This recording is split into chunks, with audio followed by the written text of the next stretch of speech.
بسم الله الرحمن الرحيم نحمده ونصلي على رسوله الكريم. We begin with Allah's blessed name. We praise Him and we glorify Him as He ought to be praised and glorified.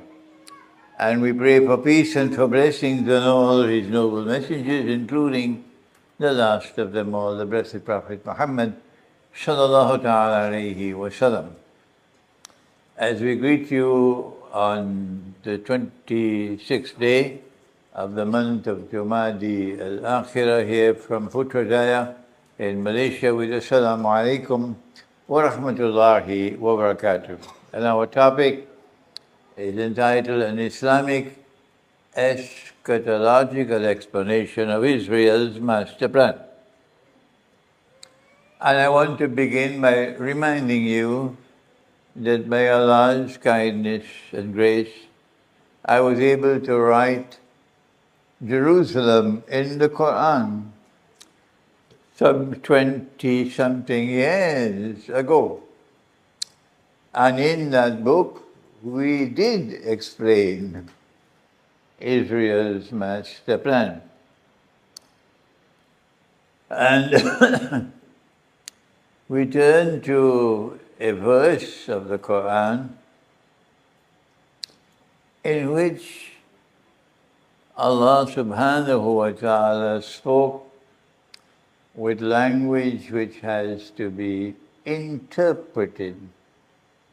When He said in Surah Al-Mursalat, Ba'da a'udhu billahi minash shaitanir rajim, Intaliku ila zillin fi thalathi shu'ab. Let history now proceed to a shadow which will be comprised of 3 parts. That has to be interpreted.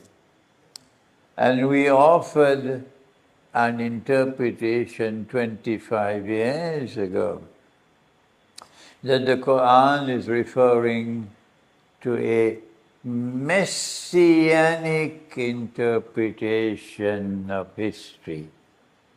That history is determined by the movement of the subject of the Messiah.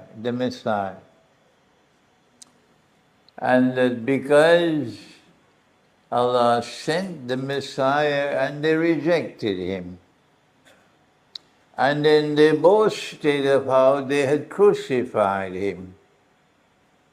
And so they're still waiting for the Messiah to come because they rejected Him.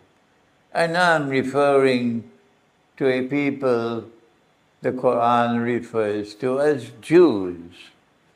And I am not afraid to call them Jews. I do not do so in any disparaging way. No. They rejected the Messiah. And they boasted of how they crucified Him. And so Allah created an evil being and programmed that evil being to impersonate the Messiah. They, the Christians, know him as the Antichrist, and we know him as Dajjal, the false Messiah. And I said that because Dajjal, the false Messiah, has to impersonate the true Messiah, and therefore to declare from Jerusalem that he is the Messiah while ruling the world, which is our topic today, ruling the world, that he has 3 stages. And these 3 stages impact on political history.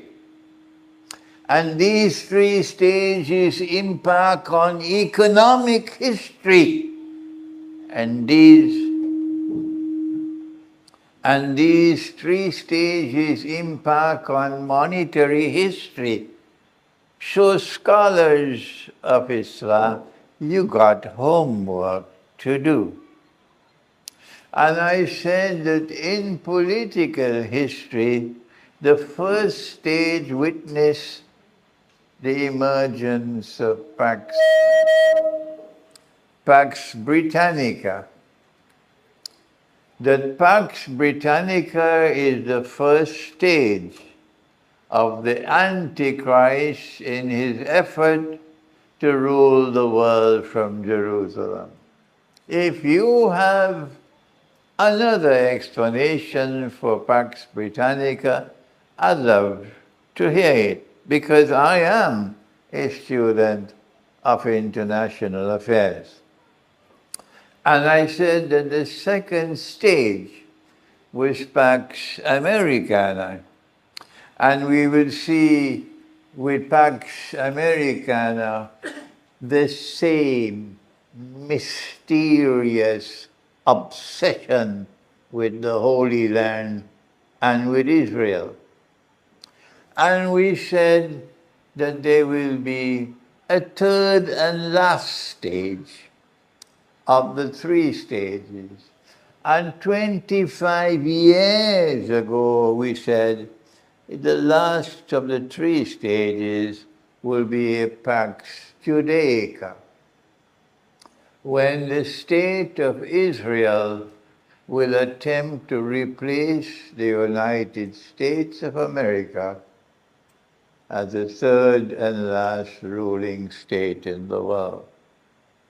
When the three stages of the shadow have expired, then the Antichrist will appear in human form. And he will stand up in Jerusalem and declare, I am the Messiah. But he would not be the Messiah. He would be the false Messiah. And he would have taken the Jews for a ride. And it will be the last ride on which they'll ever go. Because once the false Messiah has completed his mission, then Allah will send the Imam al-Mahdi. And after the Imam has come, then the true Messiah will return. And there is abundant evidence in the Quran that Nabi Isa alayhi salam will return. We know, therefore, that Israel's master plan is to rule the world. But that's not news for you. That's news for the sheep and the cattle. Because all they do is to eat their roti canai and go to sleep. But not you. You already know. Malaysia already know. I don't know what the government of Malaysia, but the Malaysian people already know that Israel's master plan is to rule the world from Jerusalem. And 25 years ago, that may have looked impossible. But 25 years later, Israel is ignoring everybody. Israel is ignoring the whole world. Israel is ignoring the Security Council of the United Nations. And Israel is doing whatever Israel has to do to become the next ruling state in the world. Good.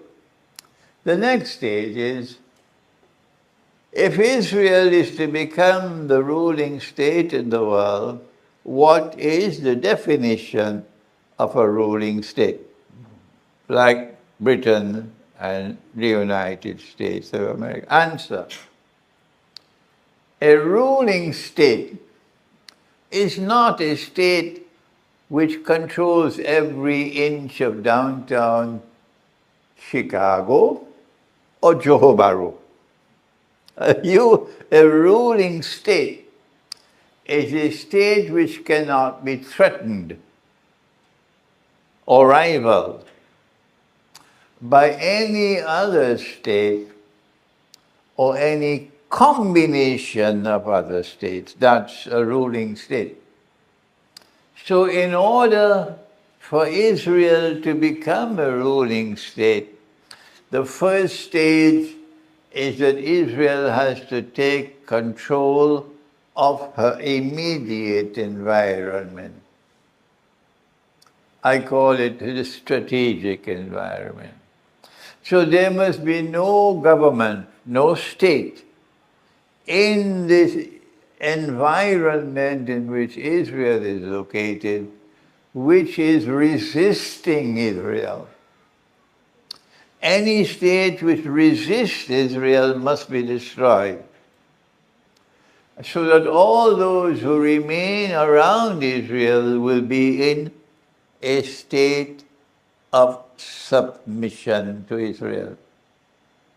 Saudi Arabia, I used to say 25 years ago, was Israel's sister, but I was wrong. 25 years ago, Saudi Arabia and Israel were only cousins. Now they are sisters. And Jordan is like that, a state of submission to Israel. And so to all the other Arab states. They're all in submission to Israel. But Saddam Hussein in Iraq was not. He was showing resistance. And Gaddafi in Libya was not. He was showing resistance. And Assad in Syria was not. Don't bother about the sheep and cattle who are bleating now. The fact is that Assad in Syria was not in submission to Israel. I don't have time for fools. Assad was not in submission to Israel. And Israel, therefore, went about using deception again. Israel, first of all, got rid of Gaddafi, using Britain and using France and using their friend and ally Erdogan in Turkey. And they got rid of Gaddafi. Israel got rid of Saddam Hussein. Now Libya is in shambles. And this is Israel's victory. Are you following me? The same thing with Iraq. And they use Bush, and they use the alliance of puppy dogs, and they use something called Desert Storm. And now Saddam Hussein is history. And Iraq is in no position to offer any resistance to Israel. And now finally they've done the same thing with, they call themselves Hamas. I call them the Islamic resistance, but like Afghanistan, they know how to fight. But like Afghanistan, they don't have knowledge in their head. So you can take them sometimes for a ride. So they destroyed Hamas. That's Israel's victory. And then they proceeded to destroy Hezbollah. That's Israel's victory. And now Israel is boasting that we have changed the government of Syria. Let me repeat that. Israel is now boasting, we have changed the government of Syria. So Israel's puppy dogs are the ones who waged the bogus jihad against Assad and the Syrian government to change that government.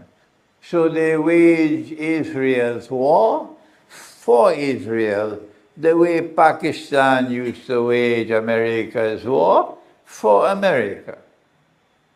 And now the United States of America is boasting. Biden, before he says goodbye, is boasting, we have changed the Syrian government. And so there is no credibility in those who wage their bogus jihad against Syria's government. Syria today is now in submission to Israel. And all that now remains is the Houthi in Yemen and Iraq. And now Israel would be having success in getting the entire environment to be in submission to Israel, which is on the way to becoming the ruling state. Now, I don't have time to proceed more with this because I want to go to define what kind of state that Israel wants to create.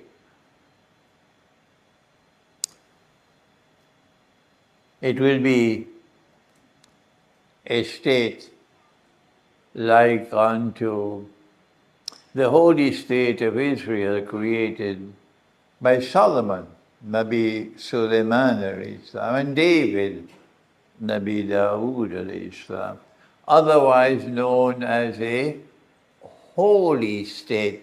But we in Islam, we have a different name for the holy state.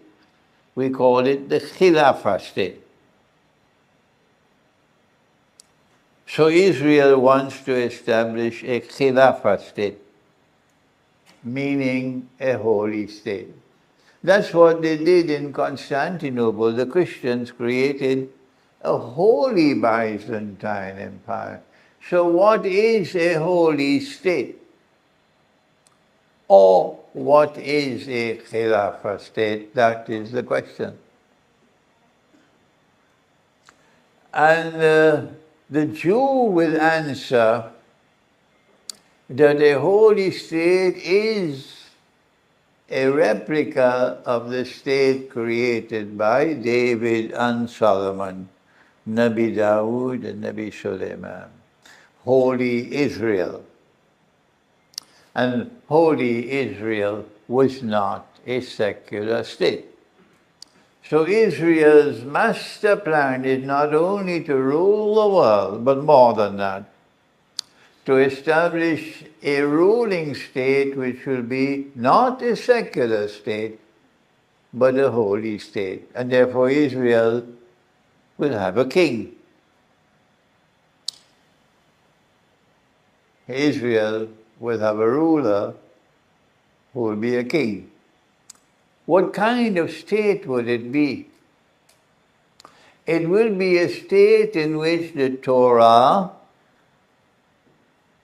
the scripture, would be the basis of knowledge for how the state is constituted. They will then establish that holy state in accordance with the sacred law which has come from Nabi Musa alayhi salam, the prophet Moses. I do not have that scholarship of the Jewish scriptures to be able to define what kind of state it will be and what kind of temple will be established when the Masjid al-Aqsa is destroyed, because you cannot have a holy state of Israel without a temple. And you cannot have the temple while there is Masjid al-Aqsa. So a convenient earthquake will have to occur, which will demolish the masjid. And then they will go about to build the temple. Now then, but I can go to the Quran to define a holy state or a Khilafah state, and I'm worried that Dr. Olsley is not here. I wanted him to be here.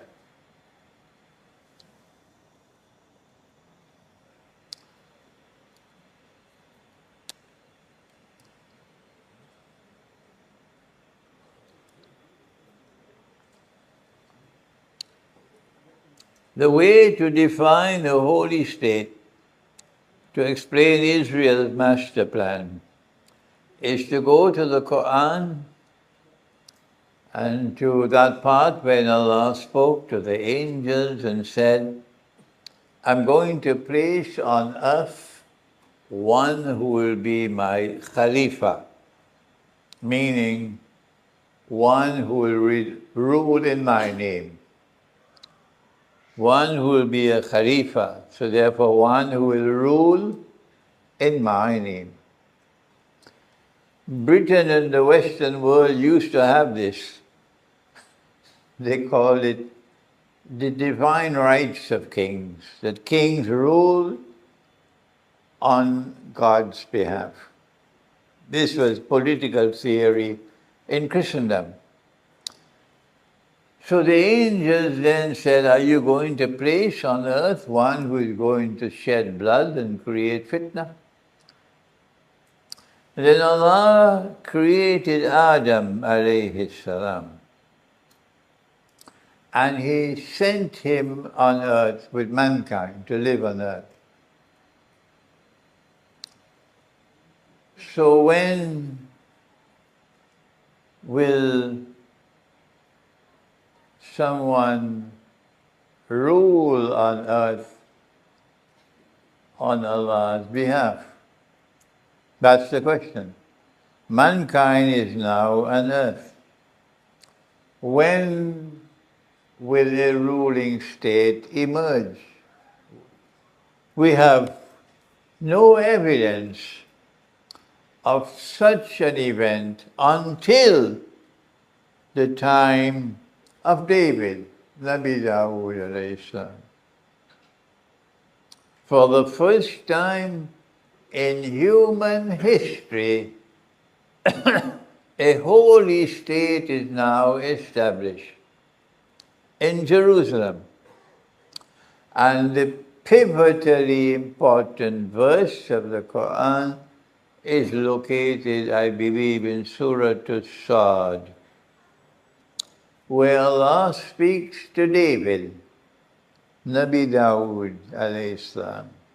And this is what he said. بعد أعوذ بالله من الشيطان الرجيم.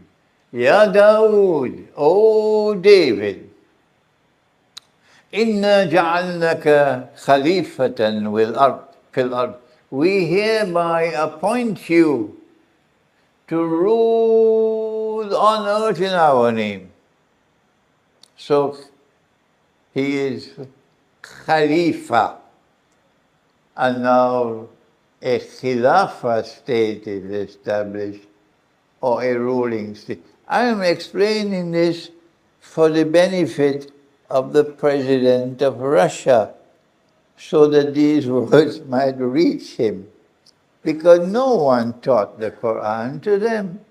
600 years of Ottoman Empire, they never taught the Quran.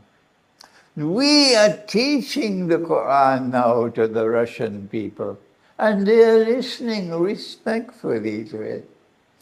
O David, Ya Dawood, I hereby appoint you to rule on earth in my name. Inna ja'alnaka khalifatan fil ard. And so a holy state or a Khilafah state comes into being for the first time in history. And it comes to the seed or the family or the house of Ibrahim alayhi salam. And it is going to be a great state, says the Quran. فَاحْكُمْ بَيْنَ النَّاسِ بِالْحَقِّ. The foundation of a holy state, the foundation of a Khilafah state, the definition of a Khilafah state or a holy state is located in these few words.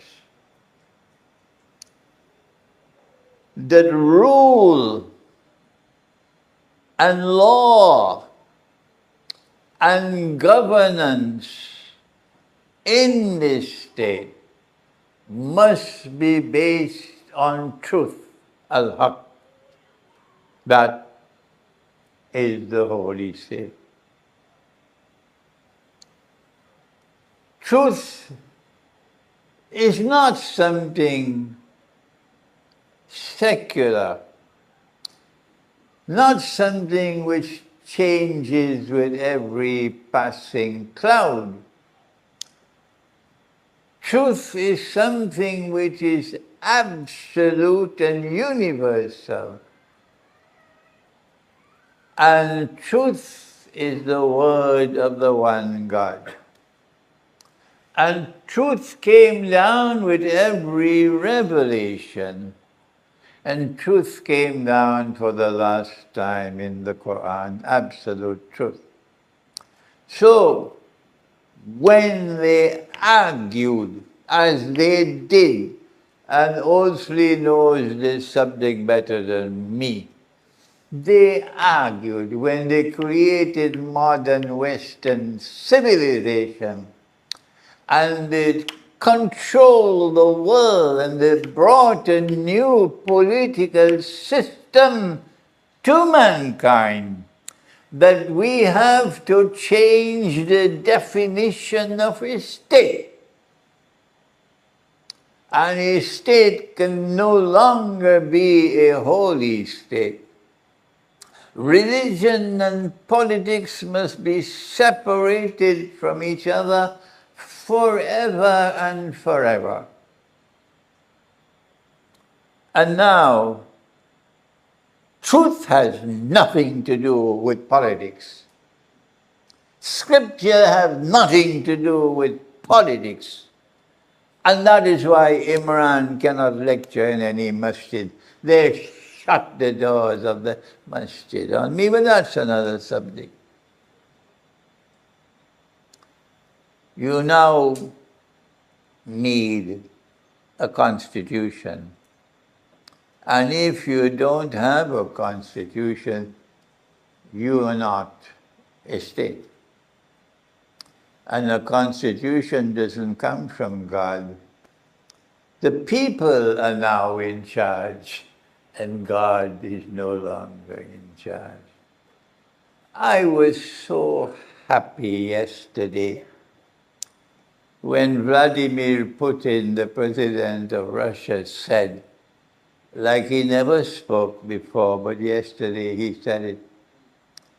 He said, I believe in God, and God is with us. I believe in God, and God is with us. Those were his words. Israel's puppy dogs could take that and put it in their pipe and smoke it, because now they want Russia to leave Syria, so that Israel can now have a Syria which is in total submission to Israel. And so now, law must come from the truth. Law must be in submission to the truth. Governance must be based on truth. The state and the government must be in submission to truth which has come from Allah. That is a holy state. But in its place, we now have a secular state. And a secular state says goodbye to God. He's no longer in charge. We are now in charge. And that is kufr, and that is shirk. I want to proceed now very briefly, because I don't have the time to do more, to examine the holy state which was established in Jerusalem, because that is what Israel wants to replicate. That holy state had only one citizen, The only citizens of that state were Jews, Israelites. If you're not Israelite, you're not a citizen.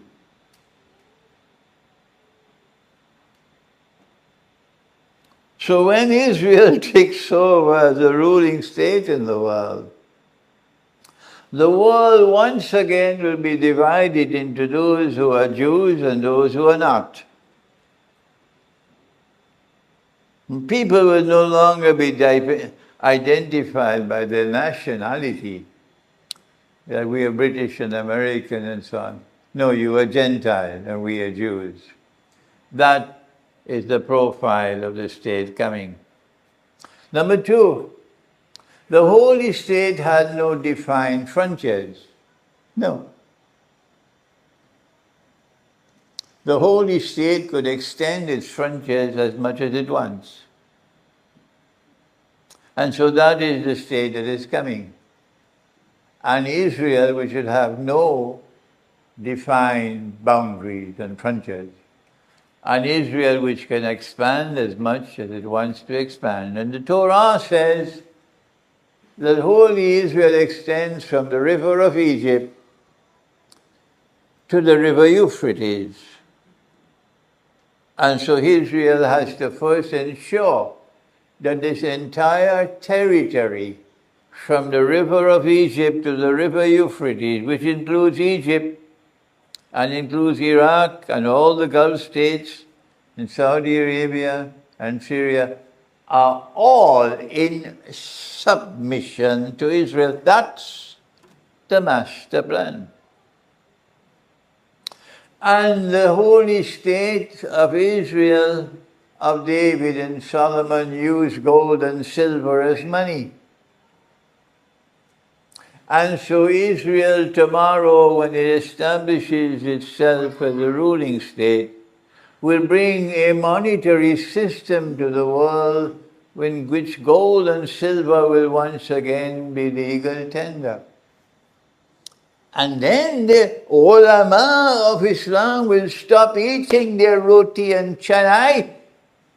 You have to excuse my harsh language, please, because I have been a voice in the wilderness for too long, telling them that the money we are now using is bogus and fraudulent and haram, but they will not listen to me. So tomorrow they will clap their hands and say, yes, yes, yes, this is Sunnah money, gold and silver. Today they are in silent mode. Tomorrow they will talk. I hope I don't live to see that shameful day when this ummah wakes up and says, yes, dinar and dirham is halal money. I hope I don't live to see that shameful day. Yes. So tomorrow gold and silver will be used as money. And who controls the gold in the world today? They do. And it was because Gaddafi called for all the Libyan gold to be returned to Libya. And he wanted to establish a monetary system for Africa based on gold. They got rid of Gaddafi. The same thing happened with Najmuddin al-Bakan in Turkey. But we don't have the time to deal with that. I have only a few minutes left. This is in a nutshell. I wish I could spend some more time with the definition of a holy state that Israel wants to establish as its master plan, but we're running out of time. Before I end, but there is another holy state, and I want Vladimir Putin to understand this. I hope Russia will understand this, that Allah sent a second model of a holy state. And it was not a state in which only the Jews are citizens. No. That was an exclusive model of a state. But this one established by Nabi Muhammad, Allah's blessings be upon him, this caliphate, this Khilafah state, this holy state was different from that one in Jerusalem. This was a plural model of a state, in which the state was comprised of many different units, like Syria is comprised of many different minorities. And what our Prophet did, Allah's blessings be upon him, was to establish a holy state in which those who believed in Allah and who followed the truth which came from Allah constituted one unit of the state and did not impose themselves upon the rest of the state. They call that democracy, and we call it our model of a holy state, a plural model of a state in which the state recognizes that there is plurality in the polity, and all the units of the state relate with each other, listen carefully, on the basis of political equality. The non-Muslims in Malaysia will be so happy to hear that all the units of the state related with each other on the basis of political equality. But you had to first negotiate an agreement on the basis of which we would live together as a state. And that was called the Mithaq of Medina, or the agreement. They today call it a constitution. But it was an agreement which was arrived at not with a big constitutional conference under one roof. No, that was not the way. Our Prophet met with each tribe separately, and he took 7 months to negotiate with each tribe separately before he arrived at an agreement, a political agreement, on the basis of which the state could be established. And it was not a state in which we, the Muslims, imposed ourselves and our way of life and our law and our religion on those who were not Muslims. We did not do that. So there was no Islamic imperialism and no oppression. My time is up now. But what I have done is to explain, for those who did not know it, that our model of a Khilafah state, or a holy state, the second and the last in the world, the prophets, differed from the one in Jerusalem. The one in Jerusalem is the one that Israel wants to establish when Israel becomes the ruling state. That's the master plan. The one in Medina is the one our Prophet established.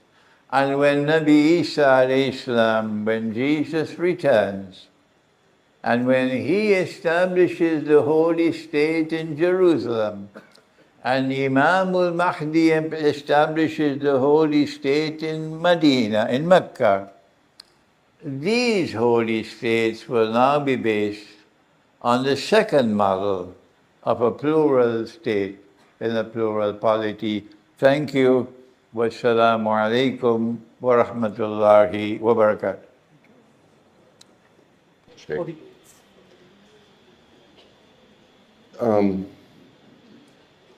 I have been blessed by God from the beginning with a beautiful mother.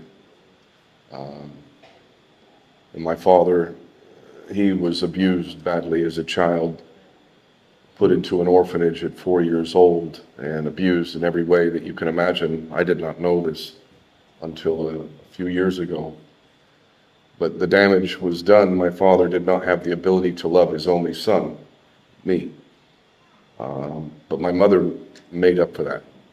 She gave me the love and security that allowed me to push boundaries and feel and develop confidence. At this point, I have a supreme confidence. Whatever it is, I'm ready. I'll deal with whatever. I've been through a lot. It's only ever made me stronger in the end. But from the beginning, I didn't like bullies.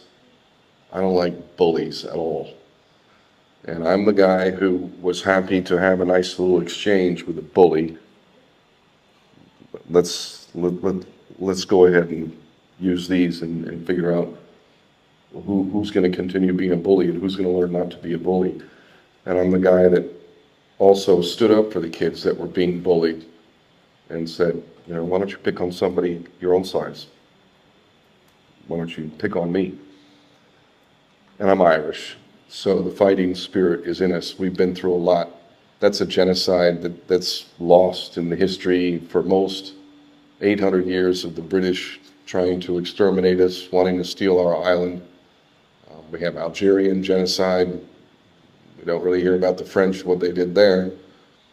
We have genocides all over the place. Of course, we have one that the Sheikh mentioned in the creation of the so-called Soviet Union, a Christian genocide that was monstrous, absolutely monstrous. We don't hear about that one either. All we hear about is the one which any critical research will show you is a fairy story, an absolute fairy story. Truth for me is God, and while I did not grow up, like I was raised as a Catholic, my grandmother was born and raised in Ireland. She made sure that I did my first Holy Communion, my catechism, and to be honest, at growing up in Southern California,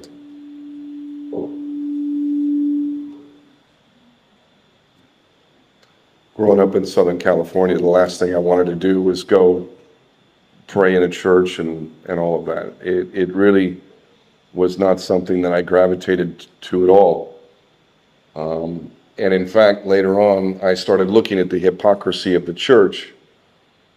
We don't, you know, how many stories do we need of cardinals and bishops that are sexually abusing children, covered up by the highest level of the church?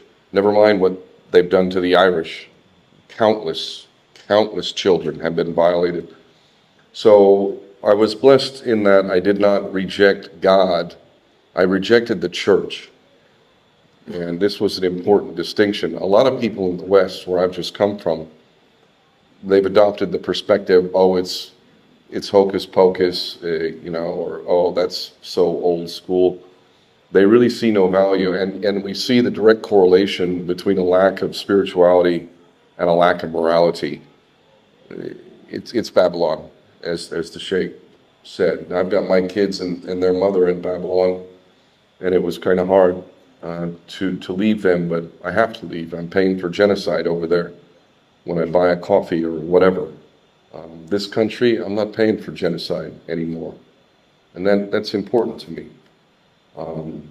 And I have a heavy respect for the Malaysian leadership. I know it's not uniform. I know we have corruption everywhere. But in terms of Dr. Mahathir and the current Prime Minister and what he said recently at the United Nations, I wish we had something like that. We definitely don't.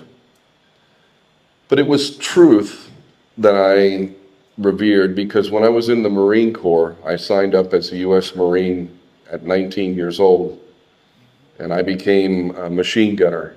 So I carried a machine gun. I was in the infantry, and I was good. was really good at what I did. I was so good that I was put in a position that nobody with my time in service had. And it's, in terms of fighting war, my job was a serious job. But as fate would have it, and I believe my country was the greatest, America, freedom, democracy, we're the greatest, rah, rah. I believed it. And I was doing well, and I was trying to pursue higher levels of training, reconnaissance, snipers, all this kind of stuff. It's really serious training. But as fate would have it, my leadership gave an order that was unlawful. And contrary to what many believe, we're not just supposed to follow orders. We are not. We have in the military something called the Uniform Code of Military Justice. And within the Uniform Code of Military Justice, it says very clearly, if you are giving an unlawful order, your duty is to disobey that order. So if your leader tells you to kill prisoners or shoot into women and children, you're supposed to disobey the order. Now, it wasn't that extreme what the order was for me, but it was unlawful. It was an abuse of power. And the whole of the battalion, we were on a ship, basically just followed the order. But here I am. I'm the guy who's like, no, I did not sign up to just follow orders. I signed up for leadership by example, honor, integrity, the few, the proud, the Marines. I did not sign up to just follow orders and watch my command abuse their power. So I spoke out. This completely flipped my life, this decision, totally flipped my life. I went from being the best Marine, clearly with a future, to being the most hated Marine by my platoon sergeant, and I can assure you, this is not like having a bad boss. When your platoon sergeant in the U.S. Marine Corps Infantry decides he hates you, and it's going to make your life hell, make no mistake, he has the ability to do that. In truth, I was government property. We are literally government property. When you enlist, you become the property of the military/government. And I had 2 more years, and they did this, that, and the other to me. By the time I got out of the Marine Corps, that's still the happiest day of my life, by the way. When I drove out of the gate at Camp Lejeune, North Carolina, for the last time, I was so happy, and I vowed I would never give up my freedom again. And I was wrong about the Marine Corps. Truth became God to me. So I studied voraciously. So it was only a matter of time before Palestine would call. Along the way, I learned many things.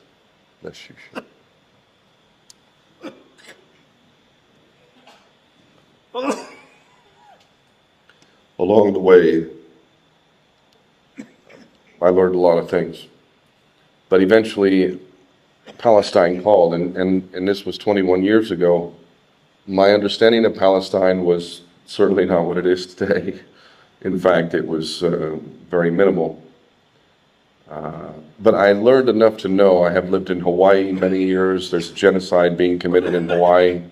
You may remember there were fires in Maui last year. I was actually there. This is a genocide. They burn people alive. This is rich people wanting this coveted real estate. Mark Zuckerberg, Oprah Winfrey, and all this kind of stuff. They literally burn people alive. They turned off the water, and they're not even rebuilding it. So along the way, I saw the hypocrisy, and I've seen genocide. I made a film called The United States of Hypocrisy 25 years ago about the Hawaiian genocide. And I charged the U.S. government with it way back then. So they've been paying attention to me for a while, and they knew that I was a bit of a problem. And then 9/11 happened, and I was living in Hawaii, living a life that most would kill for, and I knew, like, I have to leave. No way can I stay in America, because I know this is a lie, what they're saying, and I'm looking at all of my American brothers and sisters believing this nonsense, blaming Muslims for a Jewish Mossad operation. I there was no way I could stay. So I left, and much of the work that people know me for now comes from that. I have a phrase that I've been using,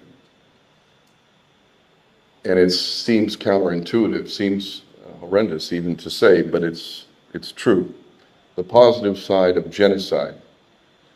For the first time, we really have had a real-time genocide played out in front of us.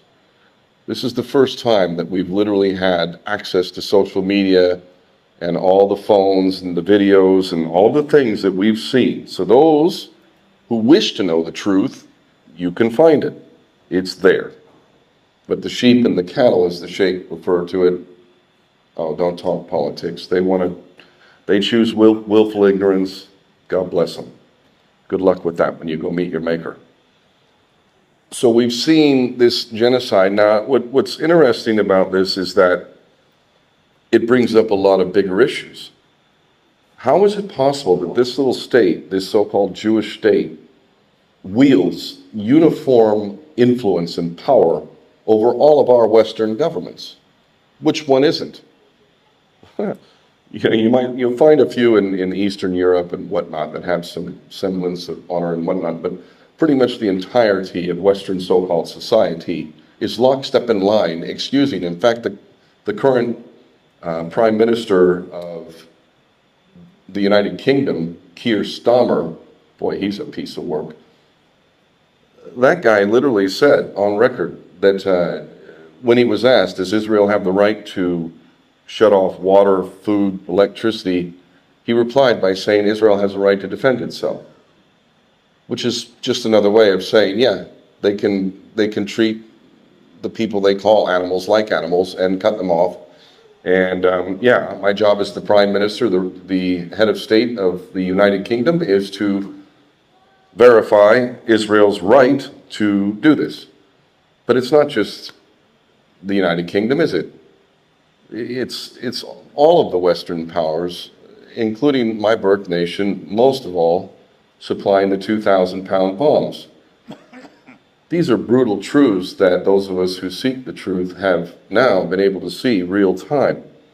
And it exposes not just the absolute inhumanity of the so-called Jewish state, but it also reveals that they have extraordinary control over our own so-called democratic representative governments. As far as I understand it, we're supposed to vote, and then you are supposed to represent the will of the people, and your job is to do that. So is the will of the people to continue to commit genocide, to bury children alive, to burn them alive? Is that the will of the people? No, but they're doing this. Why are they doing this? And this is what I love about the way that me and the Sheikh have come together, because the Sheikh is coming at it from an eschatology. It's that perspective. It's pure Islam. And I'm coming at it from a very Western perspective, but we say very much the same thing on many levels. And for me, the big one, in fact, the reason why I'm here, aside from writing my books, because I've got a bunch of books in here now. I've been asked for years, have you ever written a book? I've always said no, and everybody always said you should. I now have what I need to have to be able to do what I need to do. But my number one task is to end usury. I despise usury. I want to call out the Muslims and the Christians of the world who continue to practice various forms of usury, and point out the fact that when you go and meet your maker, I don't believe there's going to be any excuse for you to say, oh, but yes, oh, but that. No, there is no interpretation of usury that allows for us to practice this. And I would argue, getting back to the Jewish state of Israel, who controls the banks? Who has all the gold? They do, based on their usury system. I don't have credit, by the way. I also don't have debt. I'm also poor by, Western standards and whatnot, but I don't have any debt. So in a way, I'm actually more wealthy than the rest of them. Whether it's your mortgage or your car payment or whatever the hell it is, with interest, which will compound, Now England is 7 trillion pounds in debt. Who do we owe that to? America now, I think it's $35 trillion in debt. Well, who do we owe that to? Maybe that's the ones who are in charge. Maybe that's the ones who are dictating the policy of America, of England, of Canada, of Australia. How are they doing it? The head of the snake. Money. Now, it all seems rather dire, but this gives me optimism. And I've said over and over anyway, whatever. I would rather die in the fight than sit by and be an observer to this monstrosity. And while I have children, even if I didn't have children, I'm still concerned for the children. And I recognize what I consider to be a basic tenet of manhood. We should be protecting all of the children. Instead, there's an epidemic of missing children and child sex slavery. Fact. Absolute fact. It shames us collectively, and thus I would rather die. Even if I can have my little piece of the pie and have my nice little place and go hang out on the beach and go surfing and, give my kids something lovely, I'm still concerned about the other kids. I'm still concerned about the people enslaved on a multitude of levels. And I feel blessed and honored to live in this time and to be able to stand up and face this monstrosity, call it out for what it is, and ultimately to fight it, either till death or victory, one or the other. The fact that I made it to 50 was kind of a shocker. Oh my God, I made it to half a century. This grip on power that they have is not as strong as we might think. And when you do simple math, Muslims and Christians, we comprise roughly 4 billion people on this planet. I just had a conversation with someone which I look forward to because usury is the issue, and I intend to be working with people, God bless all of you who work with me on this, to be able to expose many things. Somebody mentioned something beautiful within the Hindu religion, which also makes clear that usury is not acceptable. I really want to delve deep into these subjects and find out where our spiritual beliefs align. And this is a big part of the reason why me and the Sheikh are working together, because I feel the divine call to build the bridge between Christianity and Islam. While we have differences, these differences are not something that we should be playing into our enemy's hands and fighting each other over. We should be working together. We all pray to the same God at the end of the day. And while I may recognize Jesus Christ as something a little bit more than what Islam does, I'm not in any way interested in fighting over this. And at the end of the day, God will judge us and we'll find out, won't we? If I'm wrong, fine. I'm sure God's going to tell me. And if Islam is wrong, whatever. I look forward to this divine judgment. I'm not afraid of God. I love God. He is my only master. And He's been with me the whole way. I shouldn't even be alive on a multitude of levels. Even I was in Thailand 6 years ago and was poisoned and fell back, banged my head, was dead on the ground, spent 3 months in one of the worst prisons in the world for a 6-day visa overstay. God has been with me over and over and over again. And I reckon my job is not done yet.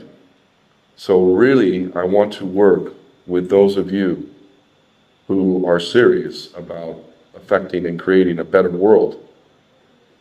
I'm not keen to listen to the problem and why we can't and this, that, and the other. I have no interest in this. I don't care what the odds are. I'm still going to stick with God. I'm going to fight the good fight, however long I'm able to do it. Where are we now? Getting back to Palestine and the master plan, Greater Israel. The Sheikh spoke about it. This is most definitely their plan. I have been shouting it for a long time. And in all honesty, they've done a pretty good job of doing what they've done to get to this point. But of course, They run my birth nation, and they couldn't have done it without all the weapons that my birth nation is supplying them. They couldn't.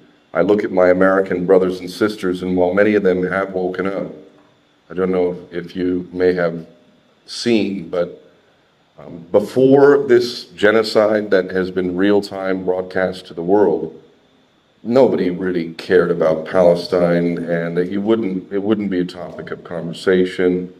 And to be honest, they're more interested in cheap gas and going to the mall than any problems that might be occurring in Palestine. Aside from that, our best friend and ally is the Jewish state of Israel. So anything they tell us, we just repeat lockstep. But this genocide has changed the equation on the ground. However, I still see the American people as some of a special kind of stupid. I see Donnie Trump coming in, and there's so many Americans believing that he's going to do this, that, and the other. There are some good things in terms of his relationship with Russia, but I know that Donald Trump is going to pick a big fight with Iran, that's him working for the Jewish state of Israel right there. So while we may get something half decent in terms of the relationship between the United States and Russia, they're going to go after the one state that is involved in a state of resistance. And having been to Iran several times, I have much admiration for it. Donald Trump is definitely not going to be saving America, and I'm very saddened by what I see of the American people. But at the same time, there is an extraordinary increase in awareness and focus on this. And what it's really done is, because of the extremity of the bodies buried under rubble, the drones targeting children, all of this stuff, because of that, it's really exposed the relationship with Israel. It's also exposed things like AIPAC, the American-Israeli Political Affairs Committee. It's the very thing that John F. Kennedy was going to register as a foreign agent, but he was dead within a few months. He also issued United States notes, silver-backed money, and he was dead within a few months. That's the last president we had. Yeah, he committed adultery and did a lot of things I don't agree with, but nonetheless, in terms of what he did for the American people, as far as policy, well, it's a death warrant.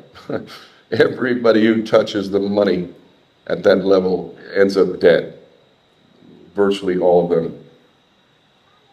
I won't even get into Germany and everything we've been told about that, but trust me, I have a lot of knowledge about that, and I would pose this question. Given the fact that it's a little different here, but you have BBC here. So, I mean, you watch the BBC. This is pure propaganda.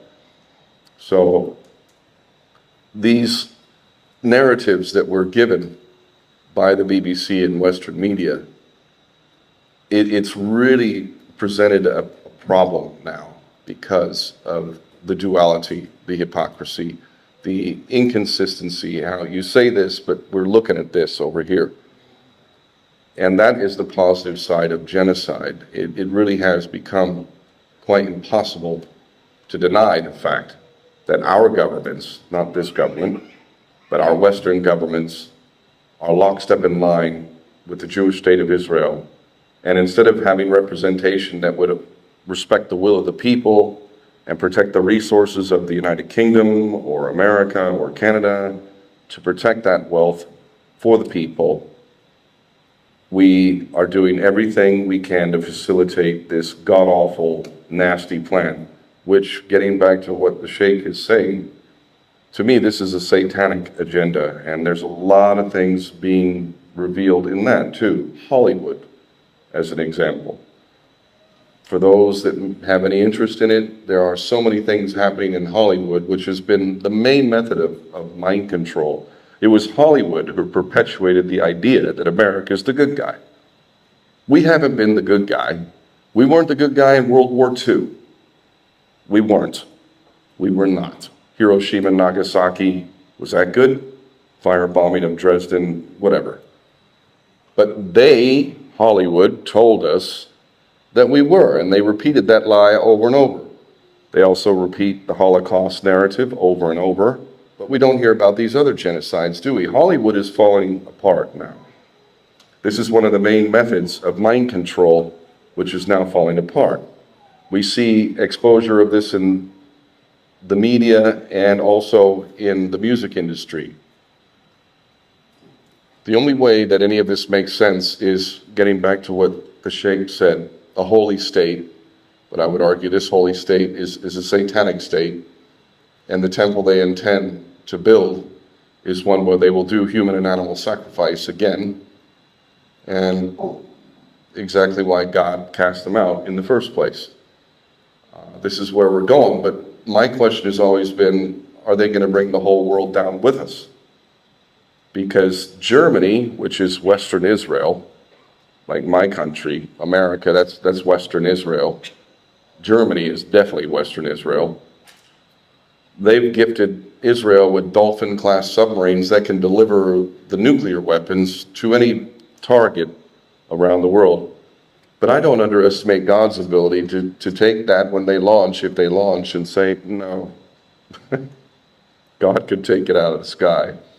But we'll see. Will they bring the whole world down with them? This system is being exposed, and my task is to try and present solutions, and that's why I'm going to be writing. But usury is the big one.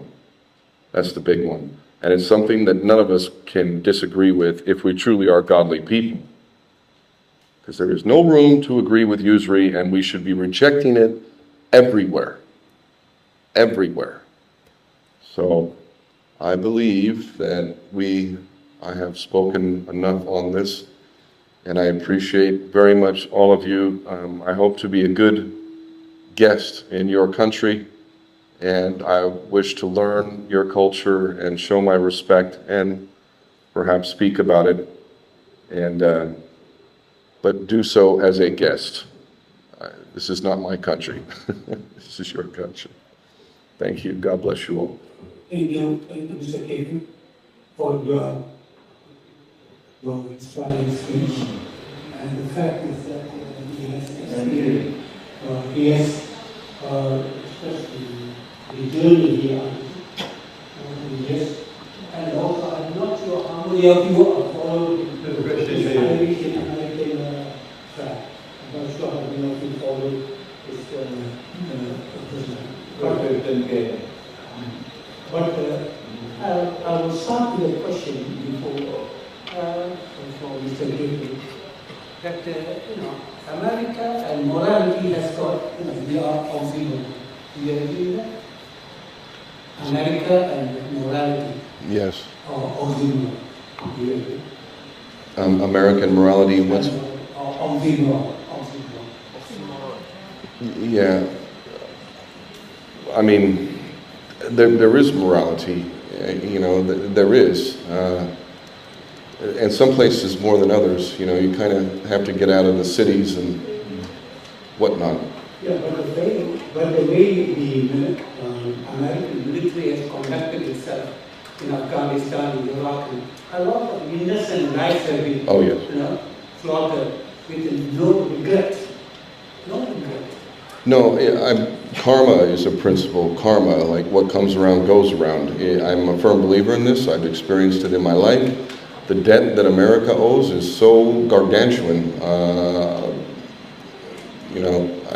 don't hold out a lot of hope for it. And of course, as the Sheikh discussed, the agenda is to destroy the American empire and then usher in the new Jewish state as the ruler of the world. That's their plan.